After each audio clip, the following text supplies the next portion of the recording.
अस्सलाम वालेकुम व्यूअर्स, आज की इस वीडियो में हम फ्रेंच कर्व को यूज़ करते हुए आर्म होल की ऐसी कटिंग सीखने वाले हैं जो बिगिनर्स के लिए बहुत ही आसान है और जो लोग शर्ट कटिंग करना नहीं जानते वो भी इजीली फ्रेंच कर्व को यूज़ करते हुए शर्ट कटिंग कर लेंगे और आर्म होल का तरीका भी कम्प्लीटली सीख लेंगे। तो इससे पहले अगर आपने मेरे चैनल को सब्सक्राइब नहीं किया तो सब्सक्राइब कर लें और बेल नोटिफिकेशन को प्रेस कर लें, क्योंकि आपका एक ही लाइक मेरे लिए बहुत ज़्यादा इम्पोर्टेंट और ख़ास होता है।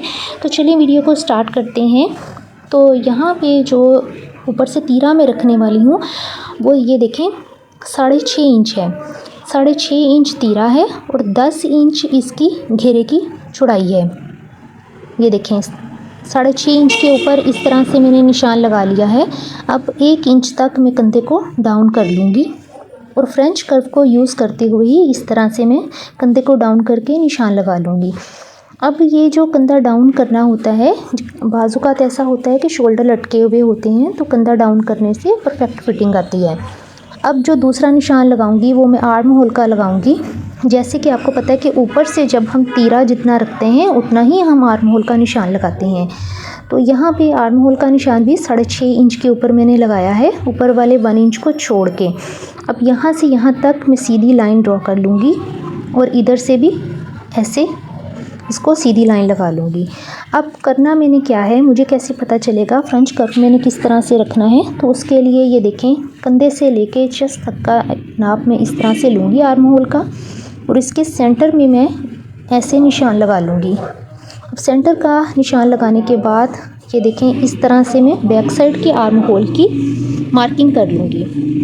ये बहुत ही ईजी मेथड है, आपको ज़रूर समझ आएगा।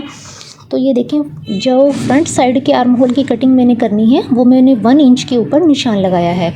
1 इंच के ऊपर निशान लगाने के बाद अब जो मैं फ्रंट वाले आर्म होल की मार्किंग करूँगी वो मैं इस वाले निशान के अकॉर्डिंग, इस वाले निशान के अकॉर्डिंग करूँगी और यहाँ पर जो मैं स्पेस दूँगी वो मैं 1 इंच का स्पेस दूँगी। ये देखें 1 इंच का स्पेस देने के बाद अब ये तीसरा पॉइंट है जो मेरे पास आ गया है। इन तीनों पॉइंट्स को मद्देनज़र रखते हुए मैं फ्रेंच कर्व को रखूँगी और मार्किंग करूँगी।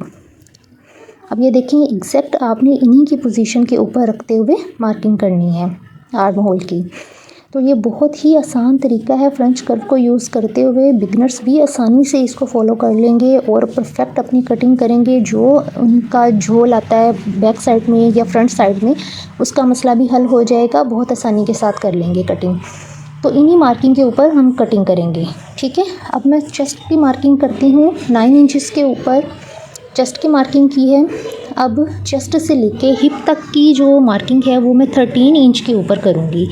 बड़ों का भी हम 13 इंच के ऊपर रखते हैं और ये जो शर्ट है ये 7 से 8 साल की बच्ची की है, तो इस वजह से चेस्ट की मार्किंग मैं 4 इंचज़ के ऊपर करूँगी, ठीक है। तो इन्हीं को लाइनों को मैं यहाँ से सीधा कर लूँगी और बच्ची की मेजरमेंट के अकॉर्डिंग मैं यहाँ पर निशान लगाऊँगी। तो ये देखें इस तरह से आपने तीनों लाइनों को सीधा कर लिया है। चेस्ट की निशान में लगा चुकी हूँ और कमर का निशान जो है वो मैं 7.5 इंच के ऊपर लगाऊंगी। ये देखें इस तरह से 7.5 इंच के ऊपर आपने निशान लगाना है अपनी शर्ट के अकॉर्डिंग। तो यहाँ देखें 9 इंच के ऊपर मैंने निशान लगाया है। अब मैं स्केल की मदद से इन सब निशानों को आपस में मिला लूँगी और शेप दे लूँगी। ये देखें इस तरह से मैं इसको सीधे स्केल की मदद से ही मिला लूँगी। फ्रेंच कर्व का यूज़ नहीं करूँगी, उसकी वजह यह है कि बच्चों की चेस्ट वगैरह नहीं होती, तो इस वजह से स्केल की मदद से सीधे सीधी मार्किंग कर लेते हैं। अब इन्हीं निशानों के ऊपर मैं कटिंग कर लूँगी। अब बैक साइड को मैं अलग कर लूँगी और फ्रंट वाले आर्म होल की भी कटिंग कर लूँगी। अब ये देखें फ्रंट वाले आर्म होल की भी मैंने कटिंग कर ली हुई है। अब मैं इसकी स्लीव्स की कटिंग के लिए शर्ट का जो आपने ध्यान रखना है वो मैं आपको बताऊंगी। कंधे से सिलाई का मार्जिन 1/2 इंच छोड़ते हुए इस तरह से मैं रख के इसकी मेजरमेंट करूंगी तो 7 इंच आता है मेरे पास। तो 7 इंच के अकॉर्डिंग ही मैं स्लीव्स की कटिंग करूंगी। अब ये देखें 7 इंच इस तरह से मैंने स्केल को रखना है और 7 इंच के ऊपर निशान लगा लेना है। ये स्लीव्स के आर्म होल की जब हम इस तरह से मेजरमेंट करते हैं तो हम 1 इंच बढ़ा के करते हैं। तो इस तरह से शर्ट का 7 आता है तो यहाँ पे मैं 8 रख लूँगी। अब यहाँ से मैं 3 इंचज़ के ऊपर निशान लगाऊंगी। ये बेसिक साइज़ होता है 3 इंच। अब ऊपर से मैं 2 इंच के ऊपर निशान लगाऊंगी। याद रहे कि ओपन वाली साइड मेरी अपनी तरफ है और बंद वाली साइड दूसरी तरफ है। अब ये जो 2 इंच है ये बेसिक साइज़ है और यहाँ से 3 इंच ये भी बेसिक साइज़ है, ये आपने रखना ही रखना है। अब 2 इंच से लेके नीचे तक की मार्किंग जो है वो मैं करूँगी इस तरह से, उसका हाफ़ करूँगी और निशान लगा लूँगी। अब ये देखें इस तरह से निशान लगाने के बाद यहाँ पर मैं इसको शेप दूँगी। इस वाले निशान को पहले मैं इस हाफ़ वाले निशान के साथ मिलाऊंगी, फिर इसको मैं ऊपर 2 इंचेस वाले निशान के साथ इस तरह से मिला दूँगी। अब आपने ये देखना है कि जिस तरह आपने फ्रंट साइड की शर्ट के आर्म होल में 1 इंच का स्पेस दिया था, इसी तरह ही आप स्लीव्स के आर्म होल की कटिंग के लिए भी 1 इंच का स्पेस देंगे। तो यहाँ पे ये देखें ये वाले निशान से मैं इस तरह से इसको मिला लूँगी और ऊपर तक इसको इस तरह शेप दे लूँगी। ये आर्म होल की परफेक्ट स्लीव्स की मार्किंग हो चुकी है। अब यहाँ से जो मैं मोहरी का साइज़ रखूँगी वो मैं 6 इंच के ऊपर निशान लगाऊँगी और यहाँ से यहाँ तक मिला दूँगी। ये देखें आपने यहाँ पर रखना है इस तरह करके रख के मैं यहाँ पे मार्किंग करूँगी। अब जो अंदर कटिंग का मार्जिन होता है वो मैं लूँगी 1 इंच के ऊपर निशान लगाने के बाद मैं सेफ पट्टी को इस तरह से रखते हुए ये वाली मार्किंग भी कर लूँगी।